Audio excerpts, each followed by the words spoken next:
Hello and welcome to Cover Story. Today we're in conversation with Boria Majumdar. He's a well-known face on TV. He's a very influential sports commentator. We've all heard his take, and I think backstage with Boria, his take on various sports events and of course the IPL. But today I'm going to be talking to him about his book, which has just come out. It's a biography on the IPL commissioner, former IPL commissioner Lalit Modi. It's called The Maverick Commissioner. And is soon to be made into a major motion movie also, we are told. We're going to talk to him about the film rights and what's going to happen. But first, welcome to this conversation, Boria. All the way from London. I know it's early morning for you. Thank you, Priyaji. It's Birmingham, actually, because of the Commonwealth Games. But thanks for having me. And thank you very much for reading the book. Just a small note, it's basically the backstory story of the IPL and the backstage. And obviously, that's where Lalit Modi takes center stage. But once again, thank you very much for having me on your show. Thank you. Yeah, no one said. In fact, as I was telling you off show, that I enjoyed reading the book because I'm not a cricket person. So you kind of explained IPL and what's happening behind the scenes and all the stuff that is very intriguing for even someone like me. So I'm going to be watching out for the movie also. But to begin with, if you can just take us a little bit on Lalit Modi. You know, why did you write about him? His backstory, where he came from, and why is still so much interest on him?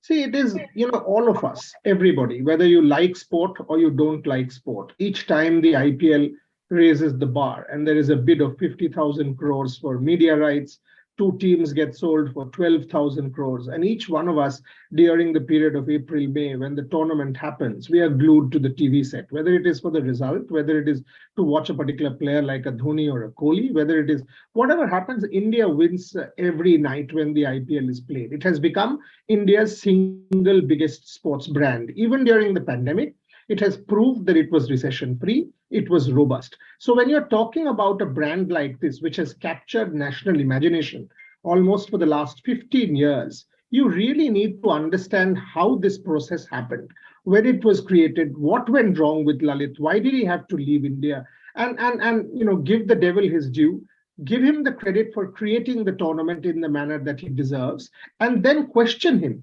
Question the way he governed the tournament, for that is what went wrong for Modi. So one needed to really understand the IPL and what the IPL means to India. In doing so, automatically Lalit Modi takes center stage in good and bad.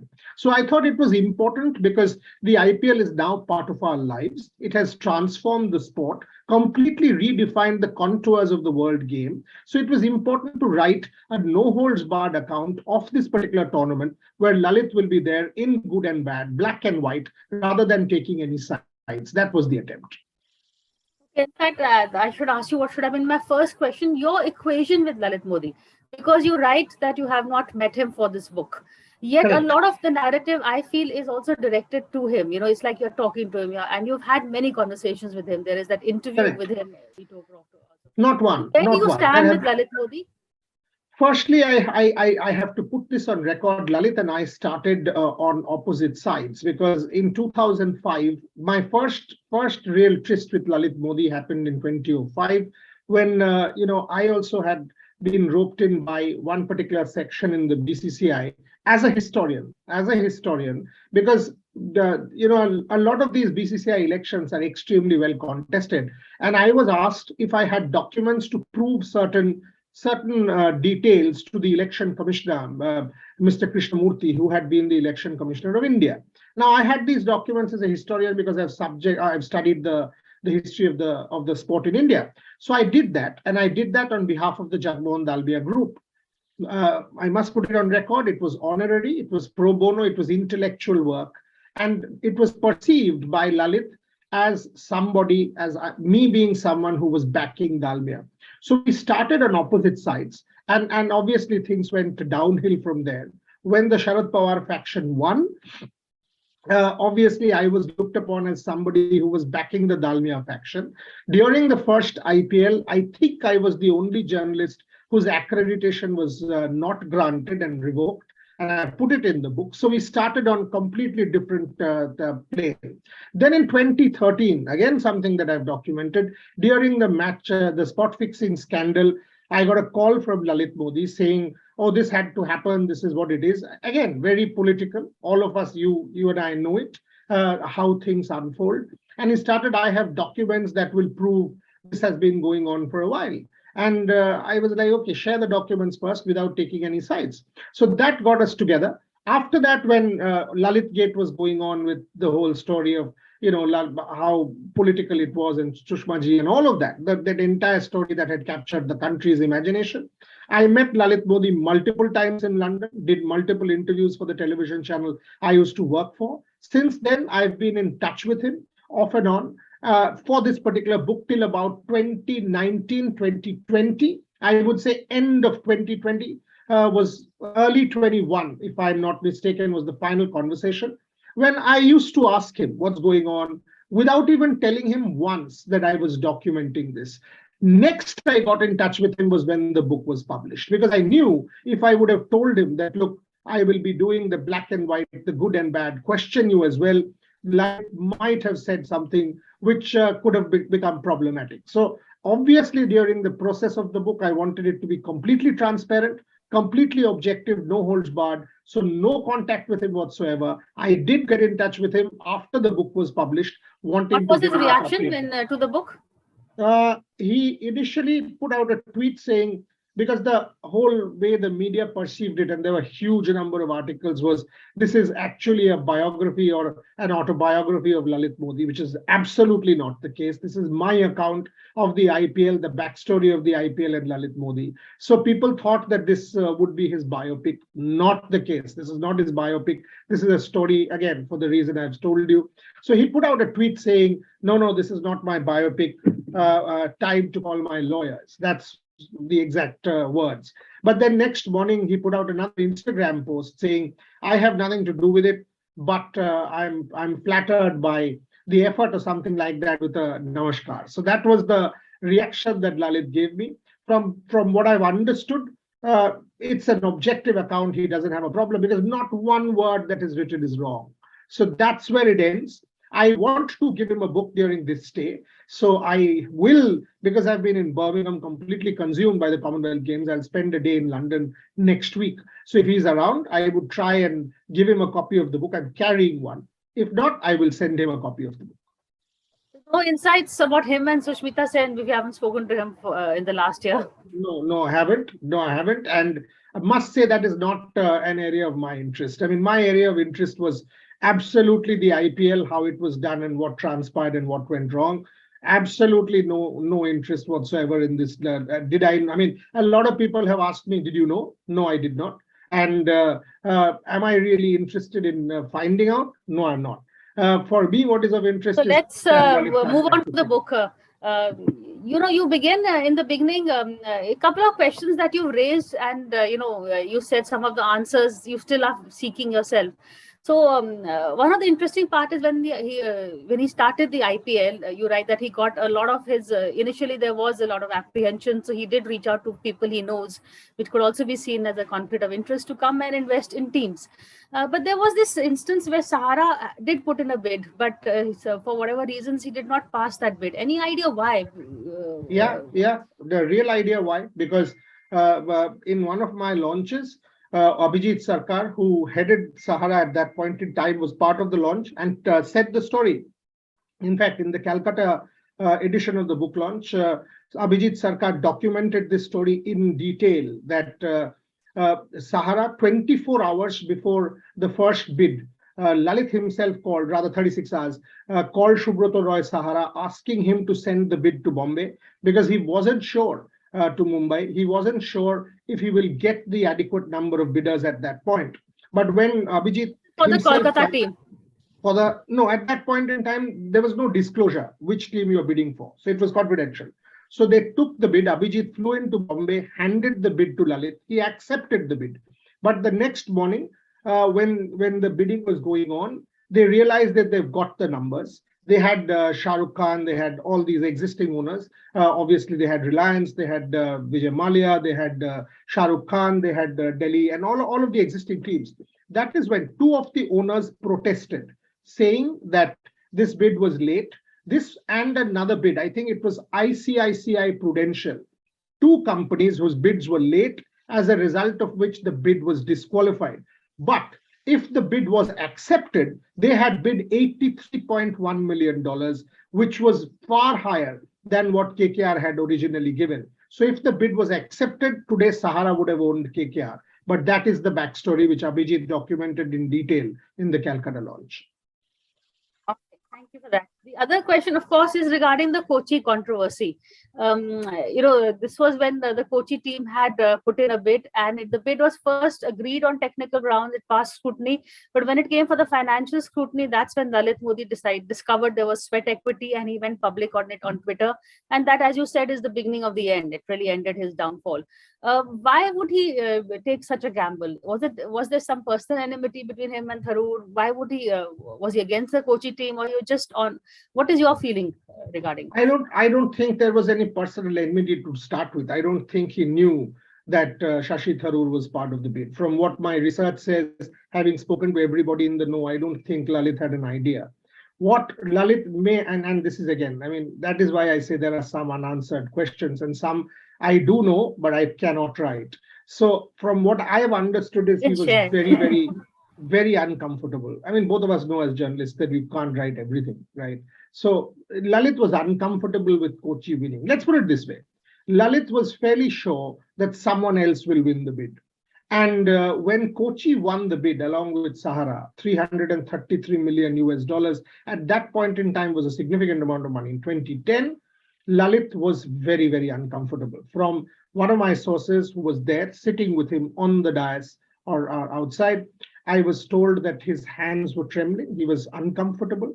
He was he was jittery. He left the stage. He left that auditorium for about an hour. He came back 1 hour later to do the press conference. Clearly, he wasn't happy with the way the Kochi bid had gone, and they had won the bid. In fact, I was even told that during the evaluation, he had informally asked somebody that, what do you think will be the bid? And was told 325 million. The moment he heard that figure, he was uncomfortable and started saying that, let's open the financial bids, because he got really impatient.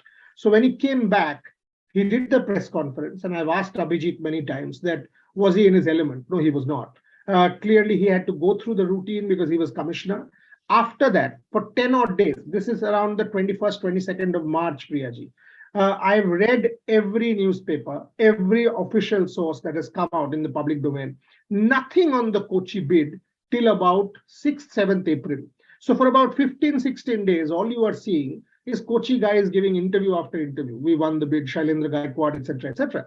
Then on the 7th, the first murmur comes out that while the Sahara bid had been signed around the 29th, 30th of March, this had not been signed. And now I can quote Shashank Manohar, because I asked Shashank Manohar, who was then the BCCI president, that what was going on. And he said it on record that Lalit was not signing it. And then on the night, I mean, then you read the book. So on the night when he was asked to sign, BCCI had sent its lawyer, Akhila Kaushik, and Lalit refused, went to Bangalore, literally chased by the Kochi team along with the BCCI lawyers, waited till 1:30 a.m. when he came back from the IPL game, sign it. Again, no, he didn't want to sign it. That's when Shashank really said, Mr. Srinivasan, who was secretary, will overrule you and will sign it unless you do it. He did. 3 a.m. in the morning, 5 a.m. in the morning, all hell breaks loose. He puts out the shareholding pattern of the Kochi franchise, and then we know what happened. So clearly, this is an incredible story as to what was going on. But why would he do that? Now, that is a question that remains in the gray. I mean, but the fact is he did not want to do it. But also, the fact that why did he do it is really intriguing, because he could have done it at the time of the technical scrutiny, which is also a point that you raise in the book. Instead of waiting for it. That's why I think that technical scrutiny, there were others also who had passed, but he was fairly confident that Kochi will not. Because who are these people? I mean, Sahara, and Adani, I mean, who are these people? 5 people from nowhere, all of a sudden coming together to put in an IPL bid. Nobody would have thought 333 million was even possible. So I think that's where Lalit may have just made a mistake. I'm going to take a break, and I'm going to come back and keep this conversation going a little more about Lalit Modi's relationship with the BCCI and with Shashank Manohar in particular, who was then the BCCI president. So after a quick break.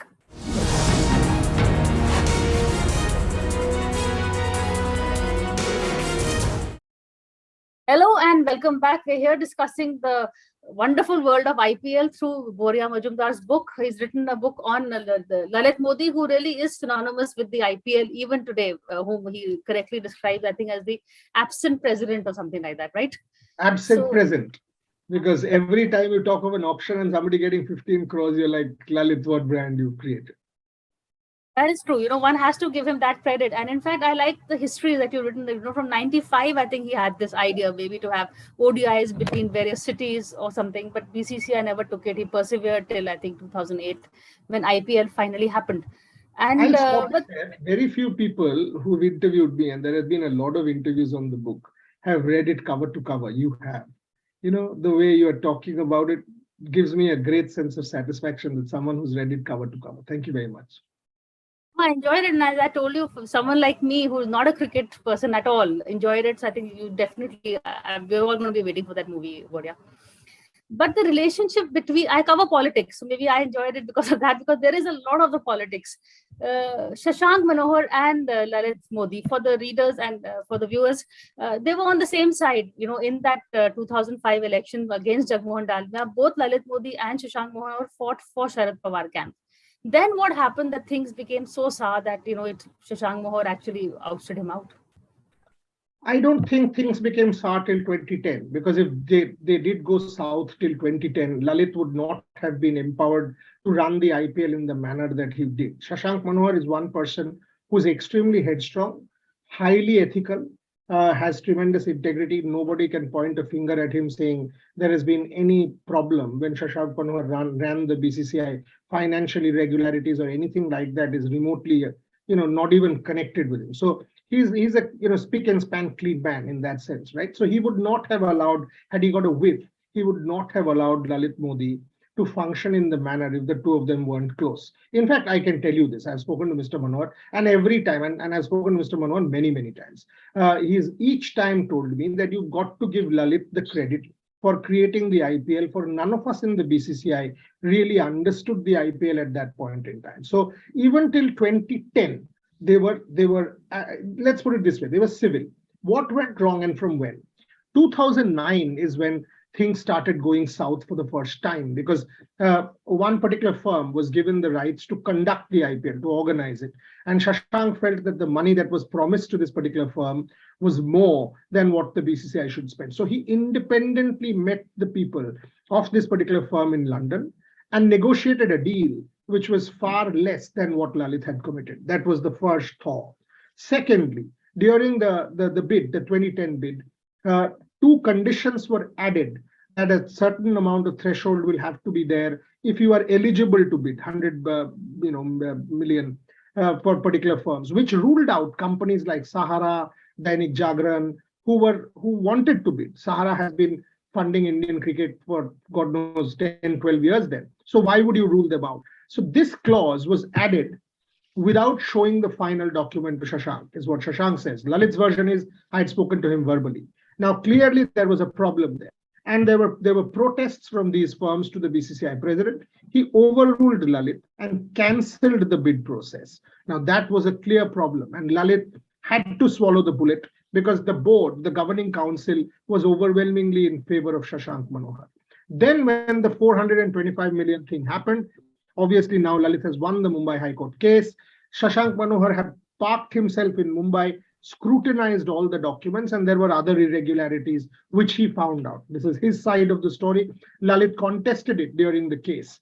And then obviously asked Lalit. The backstory is they asked Lalit to step down. May have been a compromise had Lalit agreed, but Lalit being Lalit did not agree. And he was asked to leave. They suspended him and then obviously banned him. So this is how the relationship from being extremely cordial went south. And I think Shashank still acknowledges the fact in his heart of hearts that Lalit was the man who was responsible for the creation of the brand in the manner that it has become, but at the same time feels that Lalit, in his manner of governance, was wrong, result of which he had to leave India. But he does give Lalit credit, and trust me, has respect for Lalit for what he has done. To understand Lalit's psyche, I think that is very important because he wants that respect and he wants the limelight and he wants the credit. I think that was part of the reason that he took on the BCCI. From what I can gather from your book, is that all this was, being denied to him towards the later stage once the brand became a success. Dekhiye, Priyaji, one thing one has to be very clear about.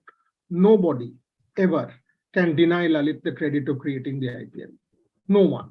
Not you, not me, not the BCCI, not Shashank Manohar, not Saurav Ganguly or Jay Shah. No one. The BCCI and the world of cricket has to give Lalit Modi the credit for creating the IPL. At the same time, you must and you should, as viewers, readers, analysts, question the manner in which Lalit Modi governed the tournament. And that is what went wrong, because he had become bigger than the institution, in this case, the BCCI. He was governing the tournament as his own fiefdom.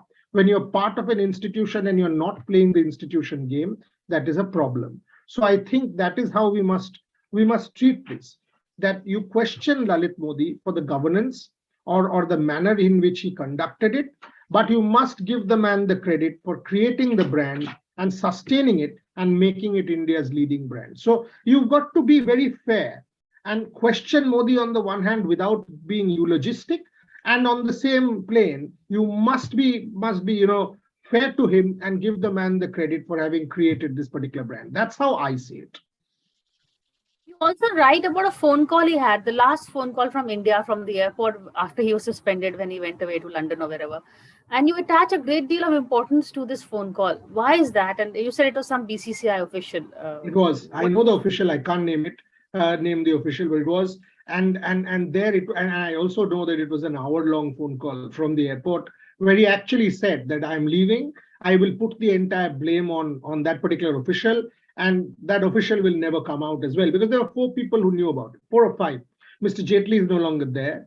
This particular official will not speak. Lalit has not spoken about it for the last 11 years. I doubt if he will. There were 2 others in the know about this particular phone call. One of them, again, not there.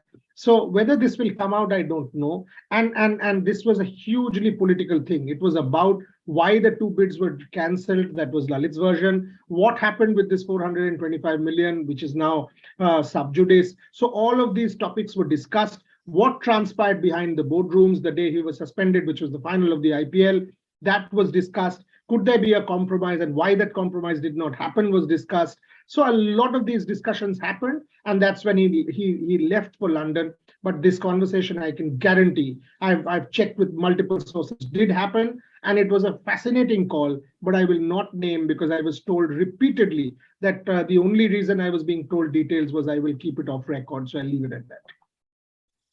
Was there anyone in the BCCI who was rooting for Lalit Modi till the end, at the end? Yeah, Mr. Bindra was supportive. Mr. I.S. Bindra was supportive of Lalit Modi, absolutely. In their heart of hearts, several officials in the board also knew that without Mr. Modi, the IPL wouldn't happen. I mean, behind the scenes, did the officials keep in touch? I'm sure they did, because even when 2013 I interviewed him, 2015 I interviewed him, I'm fairly certain that he was in touch with certain officials of the BCCI. So yes, there have been contact. But was it open? Could he come back? Now, these are different questions, Priyaji. Both of us know that this is far beyond cricket. This is political as well. He now claims there is just one FIR in Chennai. If that gets quashed, and his lawyer, the great Harish Salve, is on it. Whether that happens or not, we've got to wait and see. But if that happens, and if does Lalit make a comeback, then it's a sequel that I've got to write that. That'll be another story. Well, that was going to be my last question, because that is how you end the book. You left it open-ended, and knowing Lalit Modi, I think that's the way to go, really. But thank you so much for this conversation and for a fascinating book, Boria Majumdar. Thank you very much, Priyaji. And once again, both you and I are waiting for the film. I have asked Vishnu when he's making the announcement of the director and the cast and all. And the moment he gives me details, I will come back to you and inform you about it.